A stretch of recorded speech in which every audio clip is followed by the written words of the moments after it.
Take my son to Hi, everybody. Welcome to Cover the Spread here for Sunday, May 25th, 2025.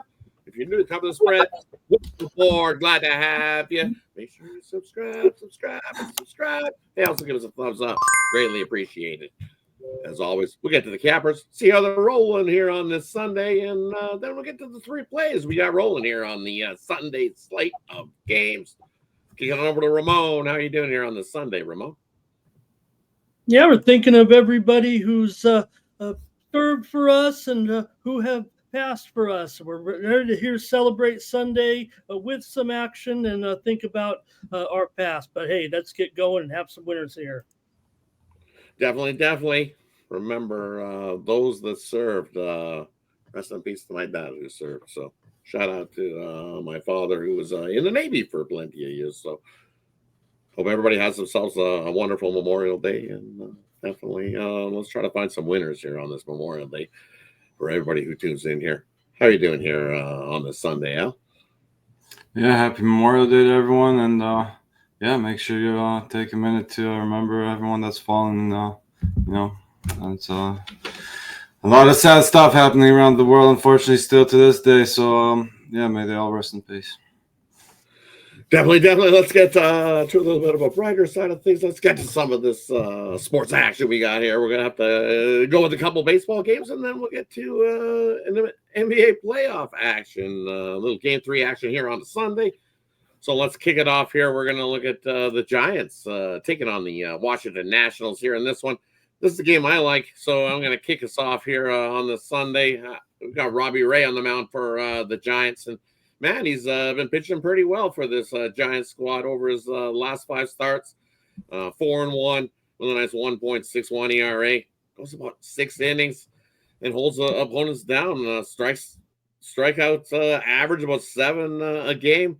And you look on the other side of things, it's Sorokin on the mound here for the Nationals. And man, poor guy, the troubles that he's been through. When you look over his last 4 starts since his return, he hasn't given up less than 2 runs a game. 4 runs, 2 runs, 3 runs.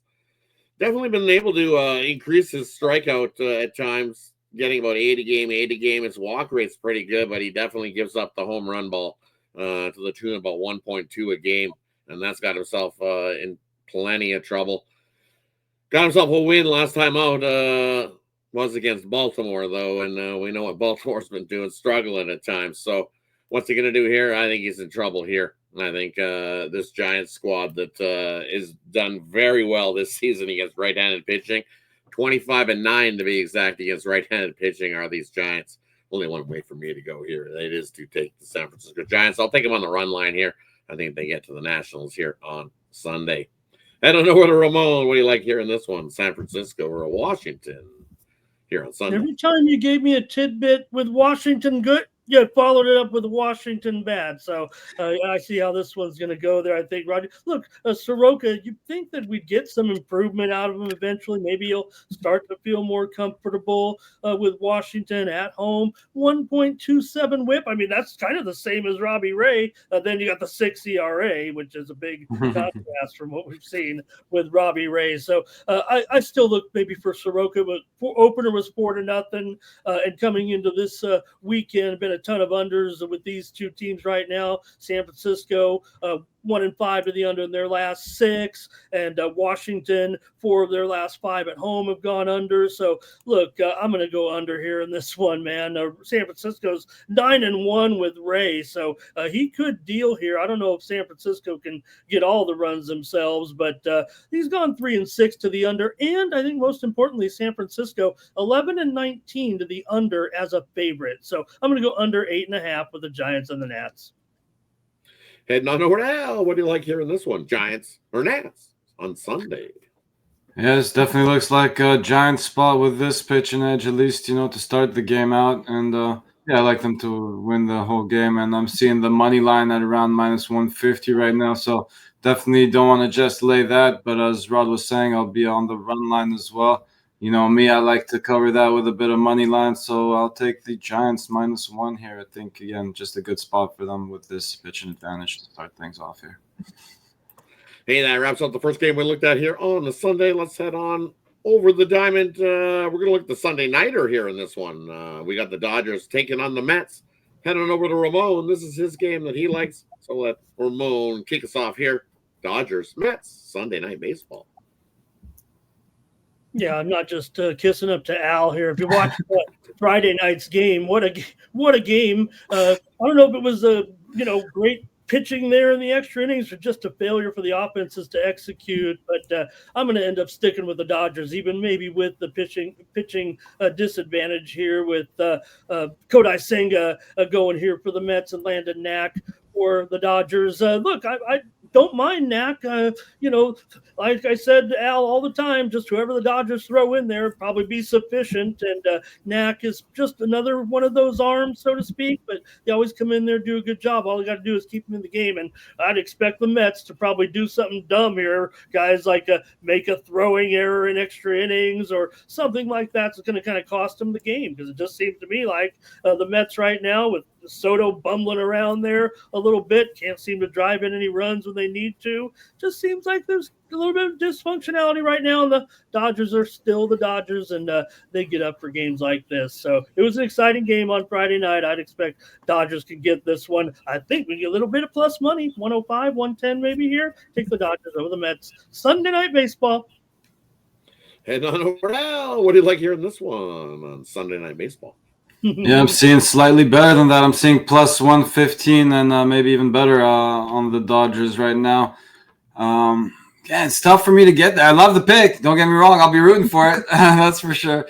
As you said, though, the pitch and disadvantage is definitely there. Hard to count these guys out of the full game, though. They can go off on anybody on any given pitch, right? But again, you look at too. Senga is the better pitcher, but you got Betts, who's 3 for 3 against him with a homer, and Ohtani 1 for 1 with 2 walks. So definitely struggles against the top of that lineup. Good numbers against the rest of it, but again, this is a small sample size, and I kind of want to lean Senga maybe first 5, maybe. Man, it's tough for me to get on this game, but I'll lean to the over here. And it's tough for me to get on the side here because I definitely want to root for my Dodgers. Again, don't think I can get to behind Knack, though. I'll look at the over 8.5 in this one. It's funny because I don't want to root for the Dodgers, Rod. We are. Well, I'm not a Mets guy. They can't even get a guy in. They had plenty of chances on that Friday game, and they couldn't even Soto 0 for 5 in that Friday game. Awful. Now just fundamental baseball is what the Mets are missing right now at this point. Just basic fundamental baseball. I don't know why in the bottom of the 11th or even the bottom of the 10th, it's 5-5. Why don't you bunt the guy over to the third? That's basic fundamental baseball. Bunt the guy to third. You have 2 cracks at either getting a sac fly or you get a hit. You have 2 cracks at it. It's everybody knows fundamental baseball is bunt the guy from second over to third. Do the Mets do that? Nah, they let the guy go out and hit, and he strike out, and then it was awful. Just awful how many times. And Soto is not good. And then who follows up behind Soto? It hasn't been good. So speaking of this game here, you look at Kodai Senga. Sure, he's going to pitch himself a gem. Why? Because that's what he does. He pitches absolutely lights out baseball. He hasn't given up more than 3 earned runs, but his last start, he gave up 3 earned runs. Otherwise, it's 2 runs, no runs, no runs, no runs, 2 runs, 1 run, no run, no run, 3 runs. Right? So what are you getting here? Kodai Senga pitched a gem, and the Mets not giving him any run support whatsoever. And no run support whatsoever from the Mets as always. And I would lean with you to the Dodgers. But I'm taking the under. I just think Kodai Senga has a gem, and I know I've been a little hard on Knick-Knack, Paddywhack, give that ball a whack. But you looked at him. Over his last couple starts, he's starting to see some improvement. I've seen him pitch some good spots here, and I think against this Mets squad that can't even hit a beach ball right now. I got to go the other way, Al. I'm sorry. Give me the under 8.5 here in this one. I think it's a lower scoring game between these two on Sunday night baseball. As long as you're leaning Dodgers, no need to apologize. Okay, yes, definitely leaning Dodgers because the Mets are on the Mets. Don't get me started on the Mets. I already did a little rant, but that's enough for the Mets right there. Now. All right, let's get on. Elbow surgeries. No more elbow surgeries, Al. Yeah, and I mean, as a guy that used to like bunt for hits, man, it's sad to see that bunt is a bit of a dying art in the MLB, and small ball in general. Rod yeah, for small manager. ball in general. Yeah, Yeah, small. I would be. Rod for That's what you president. do. Bunt the guy over to third, and then you got 2 cracks at it. Fundamental baseball. All right, let's head on over to the hardwood where we're taking on the game 3 action here on Sunday. Al's game. Kick it on over to Al. What do you like here? Who we got rolling? We have the Pacers and the Knicks again kicking it off. Game 3 here on Sunday night. I think I see 2. Is this line 2? 2? 2 for the Pacers. What do you like here on this one, Al? I'm seeing that 2 a little bit juiced. Could head to 2.5 here. But you gotta love what you've seen out of the Pacers here in New York. You know, they definitely have all the momentum heading back home here, coming off that 114 to 109 win to go up 2-0 in this series. 2 close games, but again, this is not much of a spread we're asking them to lay here, and I think that they've definitely been the better team down the stretch of these games, closing these games out, and only asking them to lay 2 points. Like, it's hard for me to get behind the Knicks here. If you gave me a few more points, I might start considering them, but under 1 possession, I just can't get behind New York right now. So yeah, I'll be on the Pacers here to go up 3-0 and pretty much get a stranglehold on the series. So just gotta love what you've seen out of them since that series and before that. But that series against the Cavs really impressed me, and they kept that high level of play, carried it over into this series, and don't see the Knicks slowing them down in Indiana here. So Pacers -2 for me. Heading on over to Ramon. What do you like here in this one? Pacers or Knicks on Sunday? Yeah, I'm trying to make a case anything for the Knicks and stop me, see how long it takes me before I start ragging on Thibodeau. We did it before game 1. We did it before game 2, and I'll probably do it here in the next 2 or 3 minutes because they just go about it all wrong, it feels like, and then the Knicks have nothing left at the end of the game because everybody knows he's afraid to use all of his players. If you don't have a complete bench, it becomes a big problem. When you got all these athletic guys on the Pacers, the Knicks better try to slow this one down if they have any chance to stay in this game. We snuck it under last time. We somehow got there. It was kind of trending under the whole game there, and did pick up there a little bit at the end, but didn't feel like it was ever going to be headed on the sidewise. So still going under here, Rod. We're dealing here now with a 224, it looks like, for game 3. If it does go over, it's going to be because the Pacers are going to win this, like 135 to 110 or something. So the Knicks better figure it out. Once again, I'm going to challenge Thibodeau to find a way to get some other guys involved and maybe try to work the foul game there a little bit. If you could somehow get Halliburton in a little bit of trouble, everybody, makes fun of him a little bit, but I'm going under 224 here. Once again, I'm going to try to – it snuck under last time. It actually should go way under if the Knicks knew what they were doing, but I'm just a guy in a YouTube box.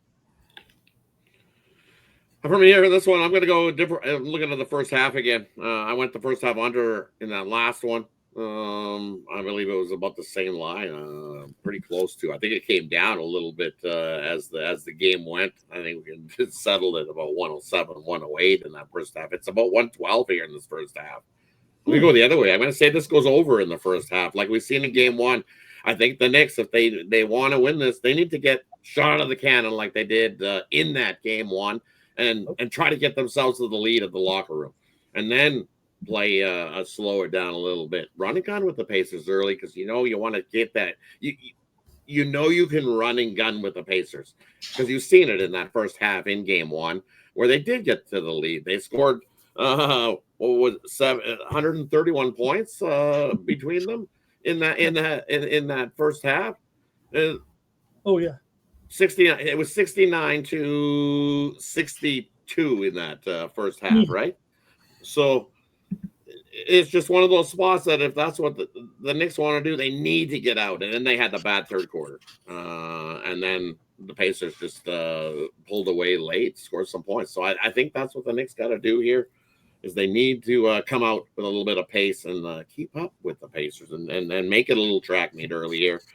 Knicks 7-4 in that first half as a road dog of 6 or less on the season this season, and then the Pacers, those first half at home overs, 25-20 on the year are the Pacers at home in the first half. So we know the Pacers want to play with some pace. So I'm going to take the over 112 and a half here in the first half in this one, and then I think the Knicks slow it down in the second half, because then you just run out and get the lead and then hold on to it, play some solid defense.